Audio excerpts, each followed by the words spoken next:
this meeting to order. If you could join me for the Pledge of Allegiance. Stockstatter, do the honors. Hand over your heart, ready, begin. I pledge allegiance to the flag of the United States of America and to the republic for which it stands, one nation, under God, indivisible, liberty and justice for all.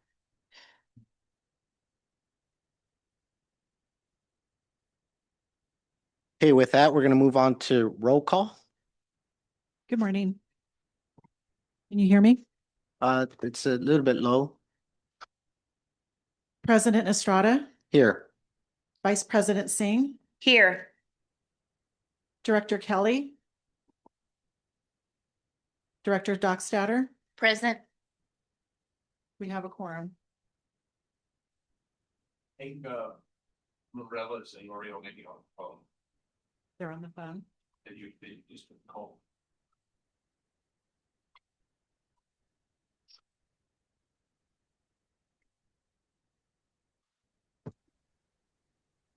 Okay, we will note their attendance when they arrive. With that, we're going to move on to changes to the agenda.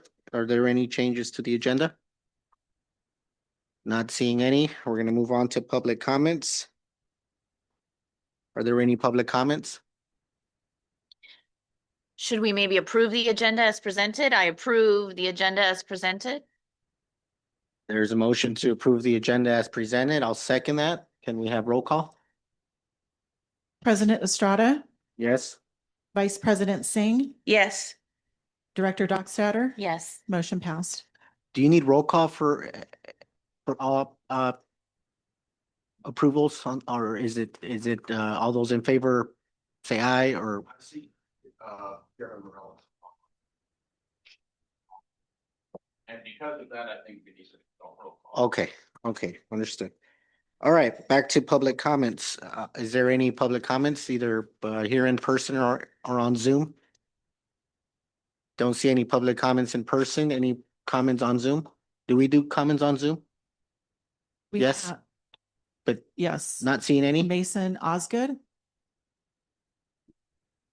Okay.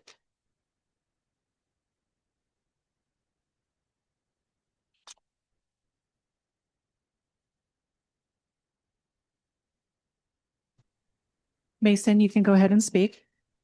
Thank you. Good morning, directors. Hope you're doing well. My name is Mason Osgood. I am the California Desert Program Manager for the National Parks Conservation Association, and I live in Joshua Tree. I'm here to share with you an important development in the campaign to protect the desert and its communities from Cadiz groundwater mining project. As you know, Cadiz wants to pump out 25 times more groundwater each year than is replenished, which would destroy the fragile desert ecosystem and be an unreliable, unsustainable water supply for communities. Yesterday, Congressman Raul Ruiz issued a press release highlighting his deep concerns with the project, which is backed by foreign investors. He also shared his letter to the Secretary of the Interior that calls for the required environmental review of the project's groundwater export and aquifer depletion. His letter follows a letter from Senators Padilla and Schiff. As you likely know, the federal government is not currently doing that environmental review. Last time Cadiz attempted to get a permit without review, a federal court rescinded it. Here's what Congressman Ruiz said in his release, and I quote, "The California desert is a national treasure, and I'm deeply concerned by Cadiz Inc.'s longstanding effort to extract groundwater from this region for commercial export. This would have far-reaching consequences for local economies that depend on public lands and beloved places like Joshua Tree National Park, the Mojave National Preserve, and Mojave Trails National Monument. The Cadiz proposal is also dangerously inconsistent with efforts to develop reliable and sustainable water supplies for communities. Groundwater depletion at the scale proposed by Cadiz could lower regional water tables, threaten desert springs and seeps that sustain both ecosystems and communities, and reduce the availability of water resources that agricultural producers, rural households, and tribal nations depend upon in a region already strained by the effects of prolonged drought, the Colorado River crisis, and heat. This is not acceptable. The area I represent cannot afford to absorb the long-term costs of a commercially driven groundwater export scheme designed to benefit distant markets at the expense of local communities and irreplaceable natural resources." End quote. We thank Congressman Ruiz for his wisdom in working to prevent this human-made disaster and ensuring we don't repeat mistakes we've made in the past, which is something you are all very familiar with given your work to restore the Salton Sea area. Thank you very much for this opportunity, and please don't hesitate to reach out to me if you would like to discuss. And I also know my colleague Neil Desai would like to speak as well. Thank you. Thank you, sir. Any other? Yes, we have Neil DeSalle.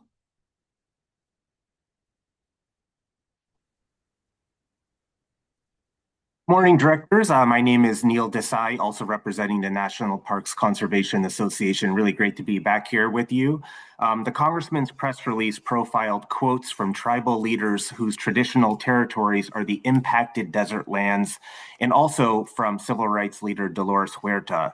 Fort Mojave Indian Tribal Chairman Timothy Williams said, and I quote, "This is the Mojave Desert, and we are the Mojave people, the caretakers of this land, water, and wildlife since time immemorial. Our tribe has a solemn, sacred relationship with these resources that Cadiz Incorporated, a foreign investor-backed company, is targeting for exploitation and profit. Their plan to pump and sell 25 times more groundwater each year than the aquifer can replenish would desecrate our traditional territories, and any community sold this water would be left with an unreliable, unsustainable supply. Science and common sense makes clear that pumping more groundwater than is sustainably replenished is not only negligent, but dangerous to the American desert Southwest. This is why stopping Cadiz is crucial for all those who need real, reliable water solutions.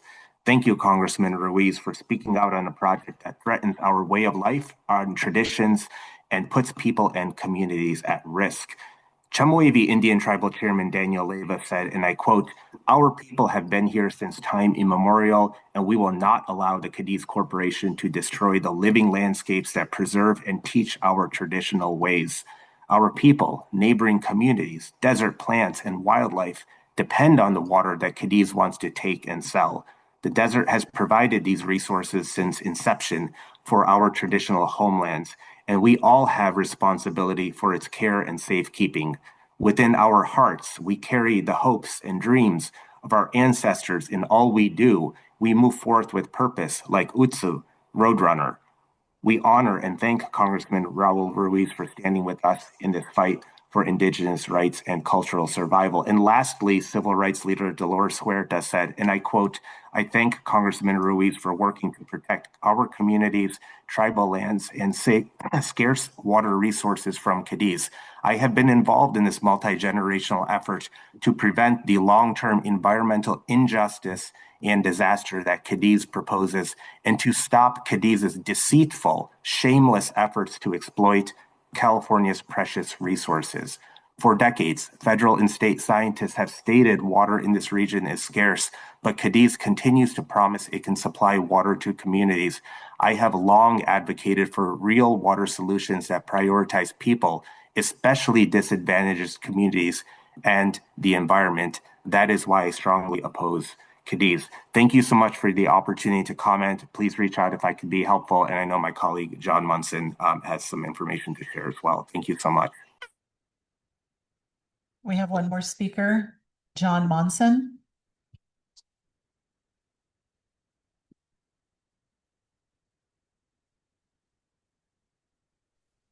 Hi, can you hear me? Yes. Okay, thank you very much. My name is John Munson, and I'm representing the Sierra Club. I wanted to put the prior two speakers' comments into context, specifically discussing the disastrous past 2 years that Cadiz Inc. has been having. 2 years ago, Cadiz CEO admitted in an interview that its name itself was a poison pill, and it planned to rebrand itself. Let's see how that's gone. Here are just a few highlights of the past 2 years. In December 2024, the California State Lands Commission unanimously voted to reject Cadiz lease application for the project pipeline.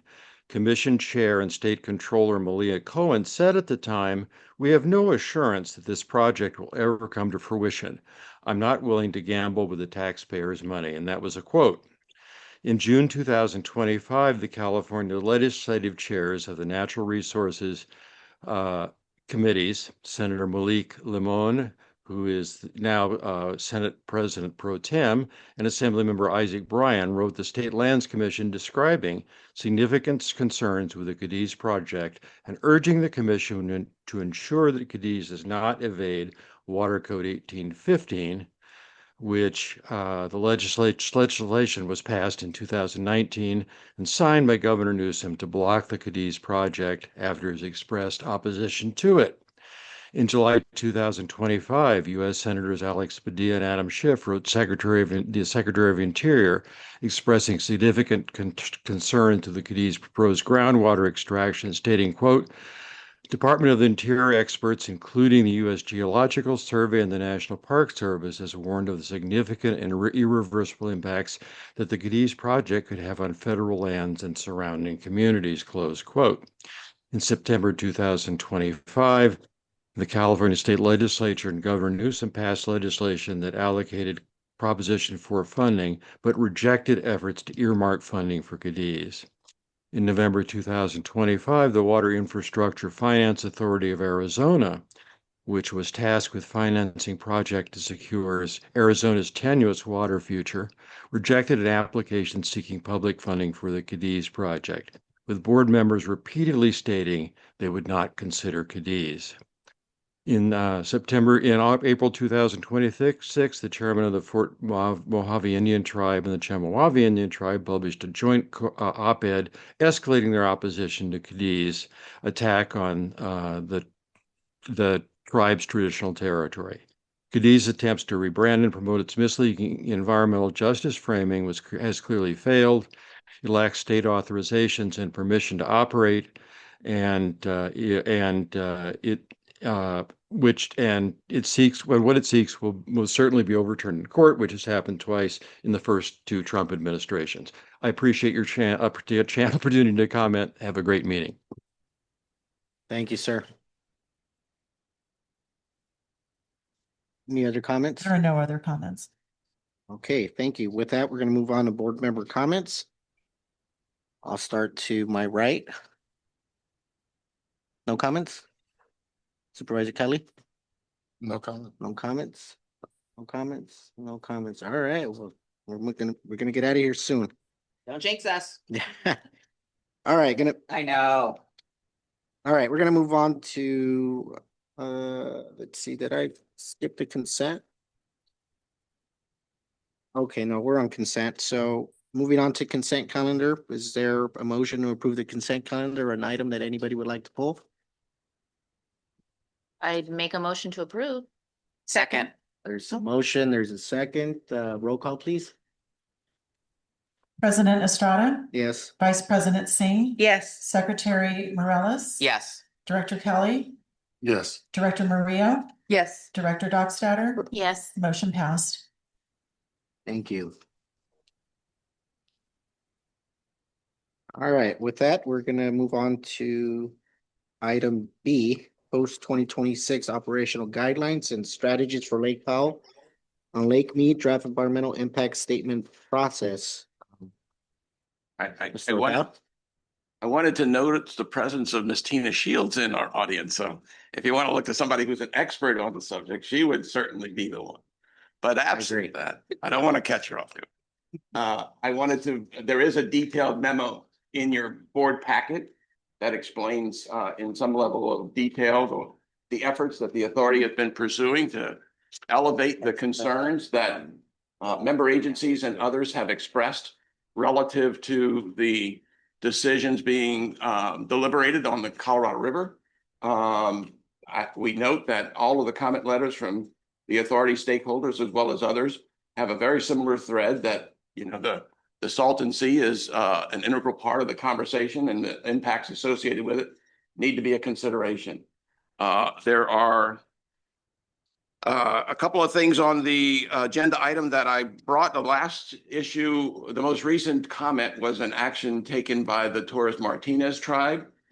They did not provide a comment letter, but instead what they did, like many other tribes on the river, is they requested nation-to-nation consultation. And I know that they're still waiting for a reply from the federal government on that request. And so I don't know if there's anything else, Chairman, you'd like to share on that, or update when it happens. Yeah, I'll update when it happens. We sent out the request to have a tribal consultation, nation to nation, so we can figure out how we can get more federal funding to the federal problem. We're just waiting to hear back. So until we hear back, I'm at a standstill. So once we get more information, I'll present it to the board. And again, I touched on the coalition alignment. What we're wanting to do is I have great appreciation for all the work being done by all of the states trying to find a solution that works for everybody. But we are not at the table. We don't have a seat at the table. We just don't want to be forgotten as part of what's being discussed. We don't want to be on the table. And so we are doing everything we can to elevate the Salton Sea as a priority issue with respect to those discussions, and that effort will continue in some level in support of the tribe's action and their nation-to-nation consultation and others. But that we're coming close to what we're expecting from the federal government is a plan. That's what they've been reporting. So I think that things are going to start to come to a head fairly soon here. Mr. O'Dowd, Yep. a question? Yep. In regards to item A, would it not be possible for the Salton Sea Authority to also communicate with the federal government and support Torres Martinez's request for consultation? So we have actually a draft of a resolution in support of that effort, but we didn't want to get out in front of the Torres Martinez. It has been a bit since the federal government has been contacted in this regard, but it hasn't been such time that we would want to appear that we're interfering with their nation-to-nation consultation. So at Chairman's request, it is something that we intend to bring back at our next board meeting if that meeting has not taken place yet with the support. We're also in that regard, we have draft memos for the counties and others. So those are the types of things that I think will be helpful to support the tribe's important work in that space. Sounds good. Patrick, could I just add to, we did send that letter to the secretary where we noted their obligation to be consulting with the tribe and to and their own land ownership liability. I believe that went out maybe in between the last board meeting and this one. And virtually every comment letter that was submitted noted the need to interface with the tribe on this issue. So the letter that Lisa mentioned went out, I think it was in April. And Oh, really? That was later. Sorry. I think it was. Okay. Well, Anyway. there've been several. Yeah. Okay. So the other thing, and Lisa touched on one thing that, and we'll deal with it a little more, is the feasibility study. And this particular section references it from the standpoint of funding. But we are fortunate today to have my counterpart at DWR working on the feasibility study here in town. And I asked her if she would provide an update on the feasibility study to us, and she has graciously offered to do so. So Ms. Yvonne Wilfhoff, either one I think will work. Welcome. And before you get, Yvonne, before you get started, I just because maybe you can answer this as you give the update is, I know that at the last meeting that we had at the Torres Martinez administrative offices, when we were discussing the draft, I think EIS letter, and we were discussing perhaps tapping into the federal funding to be able to fully fund the feasibility study. I don't recall if there was some commitments that we had heard from the state to kind of double down on that request. And so to the extent that the state has continued to ask for that funding? Hopefully you have some updates on that. I know that Joe had So said that, I can touch on that and Lisa can help. We have been, I think we did mention it at the last board meeting, that this has been funded incrementally and year by year. What the Corps requested was just a shade under $1 million for this year. But working with our delegation, we asked for 2.1446 million, and both Senator Padilla and Senator Schiff included that in their ask. Lisa, do you want to expand on that a little bit? Sure, yeah. So the senators, the first step in the appropriations process is us going to our senators and asking, or Congress people asking them to put the request into the appropriations committee. What happens when you put that in is the committee staff will then call the Corps and say, hey, Senator Padilla asked for 2.146. Do you have capability to spend that amount? And the Corps in this case we spent about, just to give you an idea, 2 months with the state, with Yvonne and Joe, trying to get the Corps to say, we need a lot of money, right, to keep the basin-wide study on track. So we did a lot of work leading up to that, notwithstanding that when the Corps was asked that by appropriations, they came back and said they needed something on the order of $700,000-800,000. Our official estimate for FY27 needs is 2.146, and working with the state, we decided that's what we would ask for. It's really unusual for a senator, nonetheless 2 senators, to actually go above what the Corps says they can spend. The reason why they did, not to put words in their mouths, but it really is, right, the high priority of our delegation to make sure that we don't fall short, that we are able to meet the moment of Colorado River. That's sort of that's the reason why they went above what the Corps really said they could use. So it's a strong statement to the Corps, which is what we were looking for as we continue to work with them, that Congress wants them to move the basin-wide study forward, wants to accelerate work and all of those sorts of things. Lisa, that request that you just described, the 2 million from the senators. Yep. Is that money the same money that we were talking about as part of the money that's in, I believe it's in the IRA? Because when we were talking about the draft letter, we had a conversation about there's a lot of money in the IRA, and I think we were identifying those funds to supplement our work, and I'm just trying to figure out if are those 2 separate requests they're two separate things. So the Corps actually needs that. It's not funding that comes to us, the 2.146. That's funding that the Corps needs to continue the work on the feasibility study. What we did in the comments was say, hey, you have additional IRA resources around, right? It's actually now quite a bit less. There was a hearing a week ago, Wednesday, where there's about only, I'd say, $100 million left of the IRA $4 billion fund. But those are 2 different.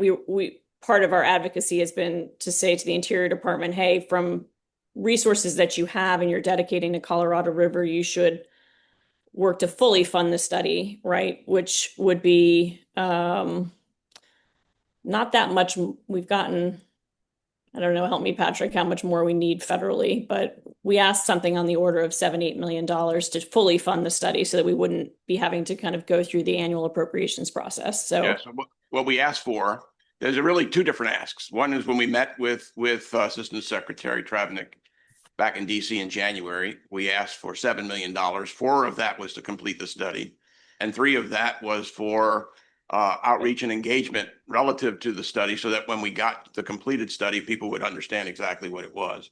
We also, working with CDWD, pursued access to the commitments agreement funding, which is the IRA, about $1 million there. So that was a separate effort that we pursued to secure funding to do this work. And then the third thing, in the letter that Lisa spoke of earlier, we actually requested $332.5 million, which is the money that the federal government themselves acknowledges it's necessary to mitigate impacts to their lands.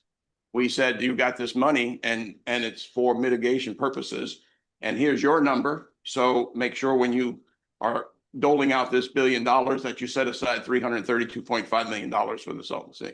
We haven't had a reply yet, but we did notice that in Assistant Secretary Travnik's public remarks at a Senate hearing, I guess it was last week, she mentioned that was a total of about $340 million in uncommitted federal funds. So I'm hopeful that 332 of that is our money. Hopeful. All right, well, thank you for that update. And with that, Ms. Yvonne. Can you hear me okay? Yeah. Good morning, everyone. In case you don't know me, my name's Yvonne Wilhoff, and I'm the Assistant Deputy Director for Salton Sea Restoration at the California Department of Water Resources. And I'm part of the state Salton Sea program team. Like Patrick mentioned, he asked me, since I'm here, to provide an update on how things are going with the Army Corps of Engineers led Imperial Stream and Salton Sea Aquatic Ecosystem Restoration Feasibility Study. It's a mouthful, so we call it feasibility study for short. As you're aware, the non-federal sponsors of the study includes the Salton Sea Authority and the Department of Water Resources, and DWR is representing the state of California's Salton Sea program in that effort. So in case anybody doesn't know what the study is, I saw some names I didn't recognize on the call today. The intent of the feasibility study is to identify a project for the long-term restoration of the Salton Sea beyond the work of the state's 10-year plan. And what's going on with that effort. Over the last couple of months, the Salton Sea Authority, DWR, California Natural Resources Agency, has been supporting the Army Corps of Engineers in an effort to go out into the public, do some outreach and engagement. We had a few community meetings at the end of April. We had 2 in the region, 1 virtual meeting. We also presented at the State Water Resources Control Board Salton Sea Annual Workshop. And by we, I mean Patrick and I presented with the Army Corps of Engineers. The intent of that engagement was to share with the public an update on how things are going, where we are right now, and what we're working on moving forward. So to give you the highlights, the study started with 14 restoration alternatives. The Army Corps of Engineers has applied their initial screening process to those 14 alternatives, utilizing their required evaluation criteria. They narrowed it down to 4. And where we are right now is that the non-federal sponsors are supporting the Army Corps of Engineers in further developing those 4 alternatives so we can evaluate their feasibility, their cost, and how they deliver for the objectives of the study, which is to improve aquatic habitat, suppress dust, and identify recreational opportunities for the communities around the sea. So over the next several months, we'll be working with the core team on that. But going to the subject of funding, as non-federal sponsors, we have our interests that Patrick and I, we go out there as a unified front to advocate for communities in the state of California in this effort. And it's very important to us that we retain the integrity of the study as we have curveballs thrown our way, as there's new direction that trickles down to the Army Corps of Engineers team, and we pivot. And so far we have, knock on wood, been successful in protecting the basin-wide study, which is the approach that evaluates how do we restore the whole Salton Sea region rather than hone into a specific geographical area. As part of that conversation, it circles to the funding on how do we develop the study. Currently, we have a 50-50 cost share agreement. So that's 50% federal, 50% non-federal sponsor. We have secured our half of the study. Under the existing funding agreement, there are projections on how much funding the Army Corps of Engineers will need in the upcoming federal fiscal year. So we're thinking about October right now. And that's where that 2.1 some odd million dollars comes into play. Looking at that projection, that is what they have told us that they need relative to our existing budget. So as non-federal sponsors, working in the ways that we're allowed to in our respective capacities, we are describing or advocating for that funding. So from the state's perspective, we will lay in heavily on why we need the funding, how does it align with our existing agreement, and what would be lost if we don't do it. One of the things that we're concerned about is recently there's a new requirement for our study that elevates the design maturity for our alternatives. So it elevates it from a 10% design to a 35% design, which isn't necessarily a bad thing because that will give us a better, higher level of confidence in the cost of the ultimate project, which is good. We want to have a good idea. But there is a near-term cost associated with being able to get to that design level. And we want to make sure that we have the funding secured so that we could be successful in delivering on what are our collective goals for the Salton Sea region. So I don't know, Patrick, did I forget anything you wanted me to hit? A lot of ground. Yeah. There was Yeah. there was a conversation at the last meeting about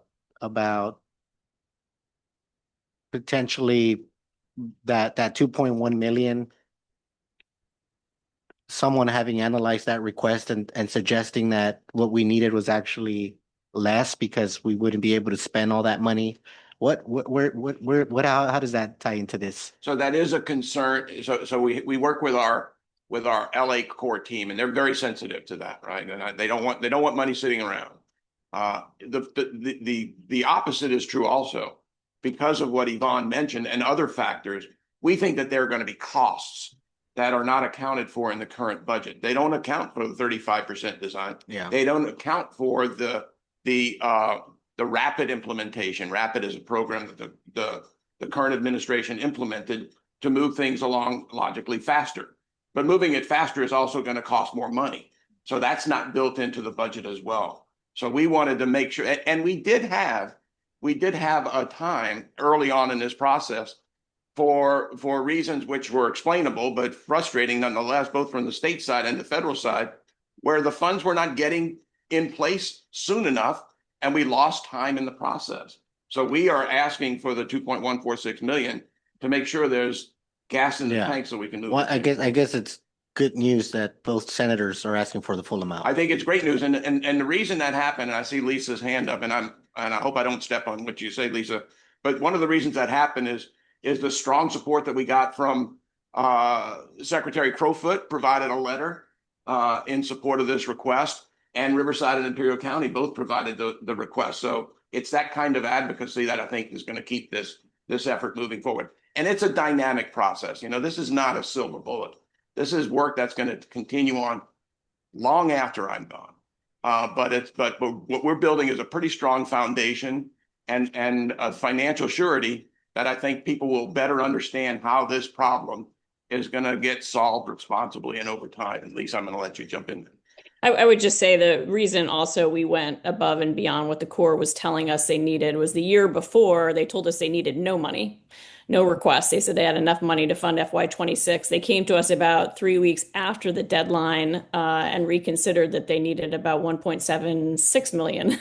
So we managed to actually get that in the appropriations bill, but it's very difficult to do that after the fact. So we wanted to make sure that we were covered, and we're really, it's the advocacy of this organization.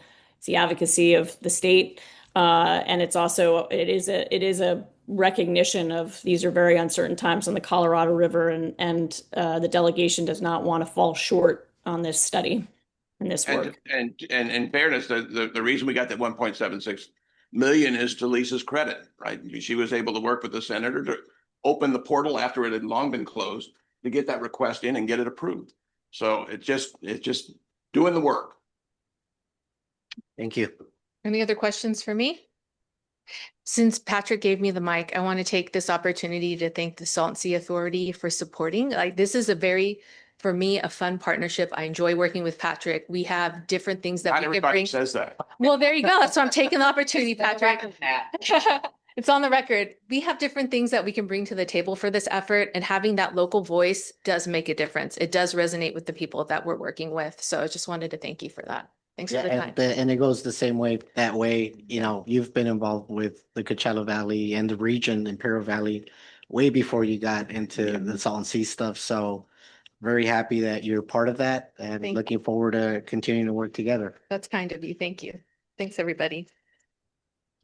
All right, with that, Chair Estrada, if it pleasures you, if you want Mrs. Shields to come up and give a little post 2026, yes, as long as she keeps it short. yes. Why don't we if do you'd that? like I think we would all do. benefit from that. I know that Ms. Shields is in tune with everything that's going on, and so I think we'd all benefit from a 5-minute update. Wait, touch the mic.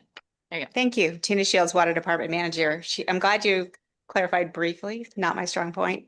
So the federal negotiation process is ongoing. We do expect next month that they will release at least a final EIS that will lead towards a ROD and eventually an operating plan. What we see coming out of reclamation in response to a lower basin proposal is some back and forth. Of course, we submitted if we do this, you need to do that. And we're bargaining over how bad the hydrology is and what the system can support. But it appears they're going to be releasing a 10-year ROD that contemplates 2-year operating plans. So not ideal. We'd like to know from a water manager standpoint how to plan for our water needs in the near term, but it may be all that we can get without triggering litigation, and that may be inevitable anyhow.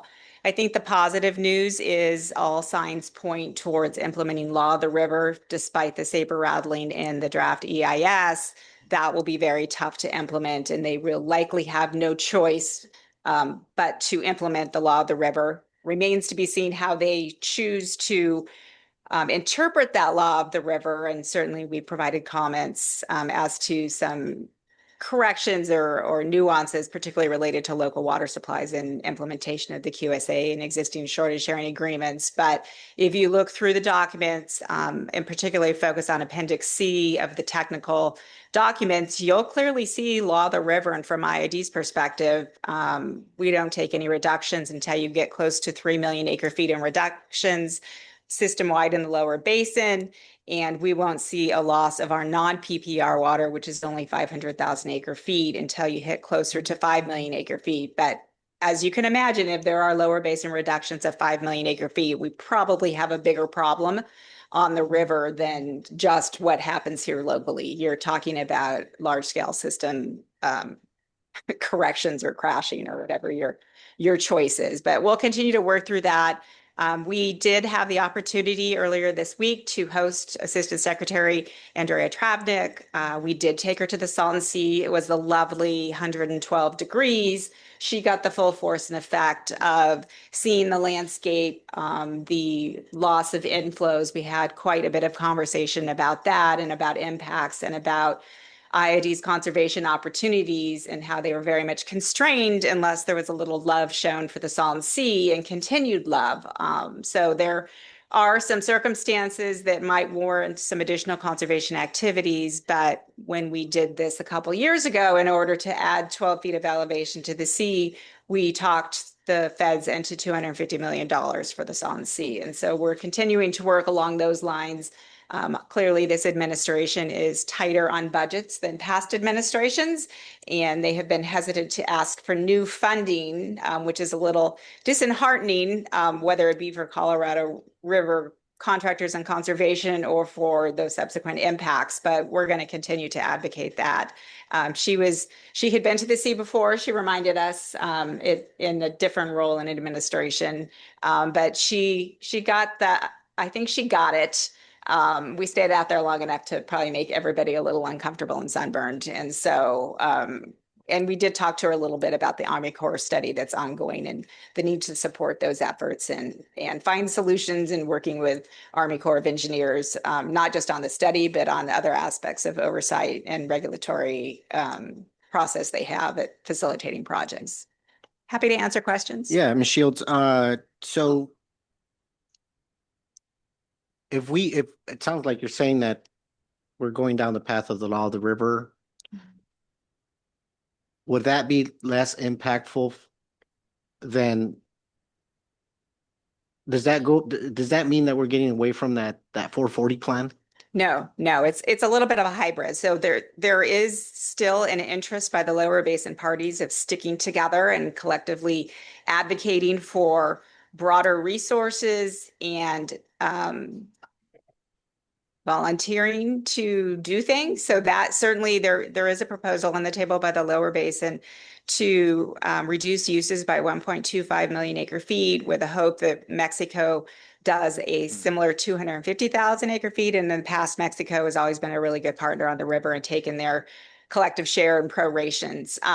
Within California, the specifics of those have yet to be worked out. We know we have existing shortage sharing agreements. If there's a need to modify those, that's a negotiation between the parties that are contractors within California. So certainly there's opportunities, but in exchange for volunteering to take out a priority reductions, we need to have some certainty as to what the releases will be on an annual basis. And we understand the hydrology is super limiting right now, and we need to have some comfort that reclamation will assert their federal authorities on the use of upper initial unit reservoir capacity and push that water into Lake Powell. So It's a process and a negotiation. The goal really is to avoid litigation because that will unfortunately tie things up for 20 plus years. And in the meantime, we need to deliver water to our communities and we need to have certainty about that. But to the extent that there aren't voluntary agreements or there are additional water demands in excess of that, you do have a set of rules and parameters to follow. Okay, thank you for that clarification. I thought, which would be great news for the C, I think that if we didn't have to do any reductions, then by way of volunteer reductions, that the 440 or California's portion that, and we were gonna have a reduction somewhere else, then the impacts to the sea would not be as much. But you're saying we're still might. The lower basin's still trying to Yeah. stay together. I mean, you remember a couple years ago when it was 6 states against California, and there is benefits to working together with your lower basin partners to advocate for compact compliance, although there appears to be a lot of different views of what that means these days, and certainly working with the upper basin to get them to do their fair share. We know they have different hydrology, we know they have different circumstances, but if we're talking about 5 million acre feet in reductions on the Colorado River because the hydrology is so bad, everybody can step up and do a little bit more. And we need to see that interest and volunteerism by the upper basin to the extent they can, instead of saying, well, it's too hard or we don't have the rules. We know the hardest part, at least in California, to moving forward on reductions and conservation is starting. But once you start, it turns out there's lots of opportunities. And certainly what we heard in congressional testimony earlier this week was save the funding for folks that are participants and restrict funding for folks that are involved in litigation. Some litigation may be unavoidable if people don't follow the rules, but to the extent that we can find ways to move forward and create opportunities as much as they exist, or at least share the pain a little bit, much better than going to court for the next 20 years and spending all of that funding on lawyers. Thank you for that update. Any comments from board members? No, thank you for that. Thank you very much. Thank you. We did have a meeting last week with IIP, with the Corps, with the state discussing hydrology. That is a fundamentally critical part of the project. That's a fundamentally critical part of the project. And I just want to thank Tina and her team for investing the time to help the Corps understand that. So. Thank you. Okay, is there any action needed on B or was that just informational? And then the last part of that section is just a memo that's in the file as the current outline of the health insurance framework provided for your information. If you have any questions on that. Thank you. We're gonna move on to C, Desert Shores. Sir O'Dowd. In your packet, last month this board approved the securing legal services for the purpose of crafting an easement for developing a. My apologies. Last month, this board approved securing legal services for the purpose of drafting an easement for project purposes at the sea. GAFCON has been working with us for some time, both with the community and securing these additional resources. Their contract is exhausted, and there is additional funds in the grant as modified for them to continue to support this effort. That fifth amendment to their contract is in your packet, and I am recommending its approval. Any comments from board members? Not seeing any. Is there a motion to approve? I'll motion. There's a motion, a second. Roll call, please. President Estrada, Yes. Vice President Singh, Yes. Secretary Morales. Yes. Director Kelly, Yes. Director Murillo, Yes. Director Dockstader, Yes. motion passed. Good. Moving on to item D, Proposition 68, North Lake Wetlands Project and funding. We did have a conversation with ex officio Shade last month regarding this item. I'm pleased to report it seems to be moving smoothly through the assembly process. I see Nick is on the line. I don't know if you want to provide a little more color on that, Nick, and for the board. Yeah, absolutely. Thank you, Chair and Patrick. Nick Roman, Crew Strategies. This item is currently being approved in the joint legislative agreement and also proposed by the governors may revise. The legislature included the item in their June 15th budget. And then we expect there to be another budget revision by the end of the month before the July 1 fiscal date. But we expect this to continue to be supported by all three parties and put into law by the fiscal year. So kudos to all involved, and thank you to Joe and Patrick for their work on this. And one thing that Joe and I and Mario touched base on it this morning briefly is our previous contract with the state was crafted in such a way that it narrowly restricted how we could use the funds. And our hope is that as this money becomes available, we have more flexibility so that we can partner with the state to use the money in its most effective way so that we can realize the benefit for the feasibility study and the implementation of the North Lake Wetlands Project. Thank you. When is the first tranche of funding going to be available? The first 200,000? It would come after at the beginning of the fiscal year, right? Nick, the funding under the budget would come July 1st? It'd be eligible to be dispersed after July 1st, and then we need to have those discussions with Joe and his team on the disbursement schedule. So when Joe's back and ready, we're happy to start mapping out the disbursement of the $200,000 increments. Right, and it's 200,000 over 3 years. Yeah. Coincidence. Magical. And is that a reimbursement scheme or is that a money up? It's going to be some form of a reimbursement scheme, I'm sure. Okay. I mean, and I use scheme in the British sense of the Yeah. word. Yeah. Exactly. Yeah. Me too. All right. This doesn't sound like there's action needed here. No action does. Okay, any other comments, questions from the board? No, good job. Thanks for negotiating that. Moving on to moving on to E, consideration of appointments for FY 26-27.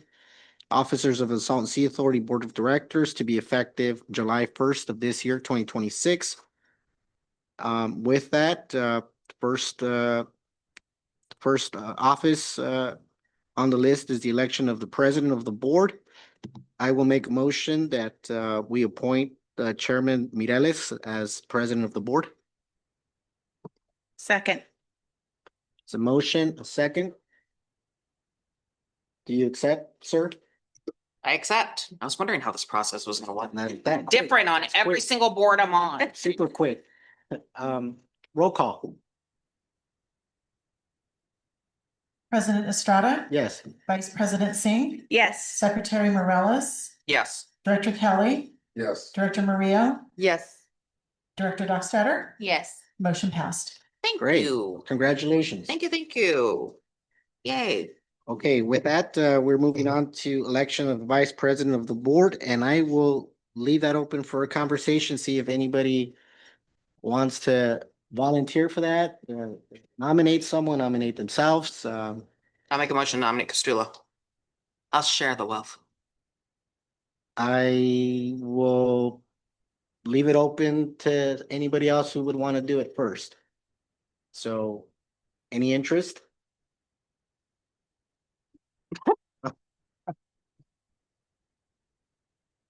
Well, there's a motion. Someone needs to second it. Second. Oh. All right, there's a second. We'll do roll call. President Estrada, Yes. Vice President Singh, Yes. Secretary Morales. Yes. Director Kelly, Yes. Director Murillo, Yes. Director Dockstader. Yes. Motion passed. Thank you. Moving on to election of the secretary of the board.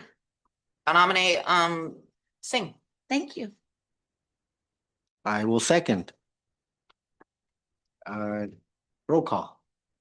President Estrada, Yes. Vice President Singh, Yes. Secretary Morales. Yes. Director Kelly, Yes. Director Murillo, Yes. Director Dockstader. Yes. Motion passed. Okay, thank you. Moving on, election of the treasurer of the board.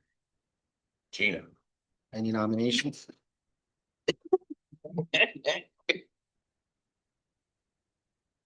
So we got one. Supervisor Kelly over there. Oh, I second. There we go. There's the motion. There's his second. Roll call, please. President Estrada? Yes. Vice President Singh? Yes. Secretary Morales? Yes. Director Kelly? Yes. Director Maria? Yes. Director Dockstader? Yes. Motion passed. Thank you. Congratulations to the new officers. Moving on, to F, consider approval of resolution updating signatories of authorities' bank accounts. We have two resolutions. Can we take those two resolutions together? It'll be defined in the motion, but we can approve them together. Okay. So is this just procedural because we're changing Yeah, it's just officers? for signing authority. Okay. I'll make a motion to approve resolution 26-1 and 26-2. There's a motion. I'll second that. Any additional comments, questions from the board? Not seeing any. Roll call, please. President Estrada? Yes. Vice President Singh? Yes. Secretary Morales? Yes. Director Kelly? Director Maria? Yes. Director Dockstader? Yes. Motion passed. Thank you. Moving on to reports. First item on reports is federal reports, federal activities. Ms. Lisa Moore. Hey there. So I've provided most of my report. We've kind of talked around it a little bit. There was a hearing in the Senate Energy Committee on Colorado River. So that was a week ago Wednesday. One of the things that advocates have asked for is an additional infusion of about $2 billion to help, I guess, smooth the path to a Colorado River agreement. The last time we had a big infusion of cash, that was the $4 billion IRA funding that we've kind of talked about a little bit. The Congress looked a lot different than it looks today when we passed that. That legislation originally had two categories of activities that were that money would have been authorized to spend, neither one of which would have allowed the Salton Sea to receive money. The authority lobbied actually for the provision that enabled the Bureau of Reclamation to provide $250 million to the Salton Sea.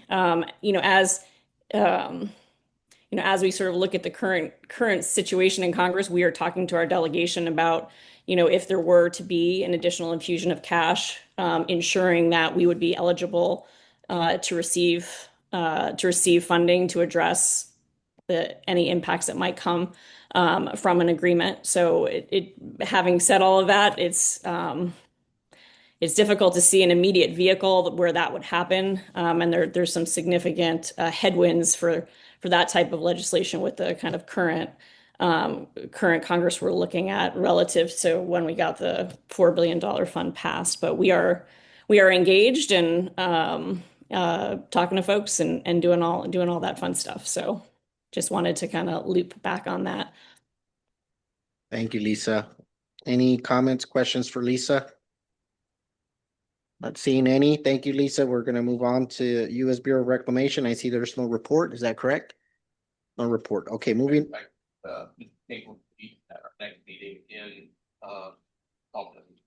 Okay, sounds good. Moving on to state reports. First report, state advocacy from Mr. Nick Romo, Cruise Strategies.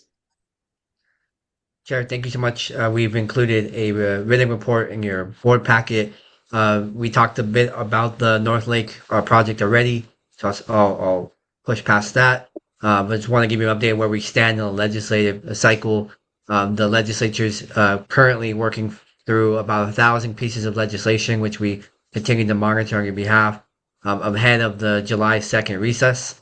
They take a month off between July 2nd and August 2nd, and they'll be back and trying to finish everything they need to do, including significant budget agreements that they need to land before they gavel down at the end of August. One thing I wanted to know, a number of you sit on other boards and your local elected officials. One item that's really top of mind here is the decisions made by the California Air Resources Board to provide more allowances, emissions allowances to a number of industries, including oil and gas refineries in the state, in order to try to reduce the cost and the regulatory environment that we have in the state. However, on the back end, as a result of those decisions, we're looking at a potential decrease of $2 billion a year from the Cap and Invest, formerly the Cap and Trade program. Those $2 billion largely were spent are a number of programs, including transit, clean air, clean water. Some of that funding over time has gone to the Salton Sea, the Salton Sea Management Plan. So a significant reduction ongoing in climate dollars based on that decision. The legislature has essentially fundamentally rejected the current proposal from the governor's office and is now sort of saying that in August they need to come to an agreement on how to spend this money going forward and potentially some modifications to what CARB decided. We're watching this very closely, particularly as I mentioned on the clean air programs and of course any impact to broader Salton Sea spending. And something that is critical at this juncture. The last thing, again, we mentioned the North Lake, so congratulations again on that. We are and we have been pushing for additional funding for the authority for community engagement for a number of your programs, and we'll continue to do that. There is another opportunity in August for member-specific requests to be put in the budget. And again, we'll be watching very closely, working with Senator Padilla, Senator Gonzalez in the region on that. And we'll provide an update as we hear more. So thank you so much. Happy to answer any questions. Any questions for Mr. Romo? Not seeing any. Thank you, sir. We're going to move on to State of California, Mr. Miguel Hernandez, Public Affairs Officer for CNRA. Yes, hi everybody. See I'm you joining you online. guys from the virtual space. Let me know if you can hear me. We can barely hear you. Yeah, very low volume. Very low. How's this? Any better? Still the same. Barely better. Okay. Give me 1 second. Mario said you weren't even going to be here. Yeah, but I was able to join you guys in the virtual space. How's my sound now? I think we hear you all right. We could Okay. do it. You just gotta, Yeah. you just maybe gotta speak loud. Yeah, I'll try that. That better. Perfect. So, hi everybody. Good morning. My name is Miguel Hernandez, Public Affairs Officer with the Salton Sea Program. First, congratulate the new board president and the rest of the officers. Congratulations on these new appointments. I have a brief update. First, I'd like to first thank all of our partners that helped us push through a 2 or 3 month fully packed of activities for the program. I'll say that we started back in late March with the release of our annual report and then the subsequent meetings, including Earth Day event that was, participated a lot of community members with an art activity, and then our public meetings for the annual report, but then also public meetings on the feasibility study, also public meetings in regards to the State Water Board. And it was just a couple months that were packed with a lot of activities. So thanks to all of our partners for helping us push through, and that we're getting ready for next year. We're planning the rest of 2026 for the opportunities for engagement and updating all of our materials. Just working on having closing the 2026 year with the strong presence at the sea with our community. We're gonna do again be visiting multiple city councils to update on our program and share a little bit more about what we're doing, and also share about the Conservancy that was also part of our activities in May. More to come on that. I'd just like to, kind of first a thank you to all of our partners, but then also give you a heads up that we're working on this new sort of engagement schedule, if you will. And then also we just earlier this week, we announced the position or the available position for an executive officer for the new Salton Sea Conservancy. We're looking for this inaugural leader for the Conservancy that will, play a really important role on helping grow the team. He's going to be perhaps the first official member of this team and then grow from there. Mario presented back at the Conservancy meeting all of those positions that need to be filled eventually, but the executive director, of course, will be take a key role in the selection of his own staff. So we have that available. That position is available. Application is due by August 8th. So we have about a month and a half or so for people to submit their their applications. So you can do it on the Call Careers website. You could also send an email to us and we'll get you the information that's needed to get those applications. I kindly ask if you want to share with your networks to kind of help, look at a larger pool of applicants to fill this position for the new executive officer for the Salton Sea Conservancy. And that's all I have. Thank you, sir. Any questions for Mr. Hernandez?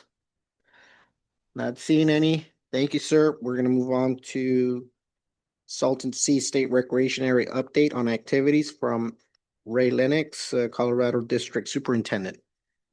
And he is not online. All right, we're gonna move on to Salton Sea Conservancy.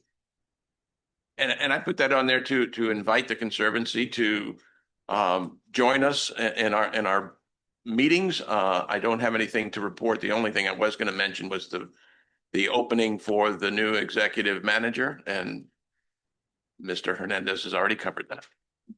Great. Moving on to local reports, Salton Sea Action Committee, Mr. Alan Pace. He's not online. All right, we will move on now to the Executive Director's report. Joe Dow. I told you we were going to get out of here early today. Stop saying that. The only thing I wanted to mention is Supervisor Kelly a few months back asked for a presentation on the seawater importation project in Arizona. And we have been, and I noticed Tom's on the line, and we have been trying to reach out to those people to arrange a presentation.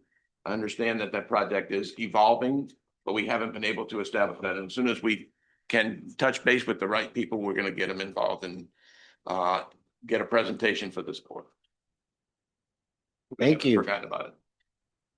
Thank you. With that, if there's no other business, looking around, no other business, no other comments. And with that, the meeting now is adjourned. Thank you. Thank you.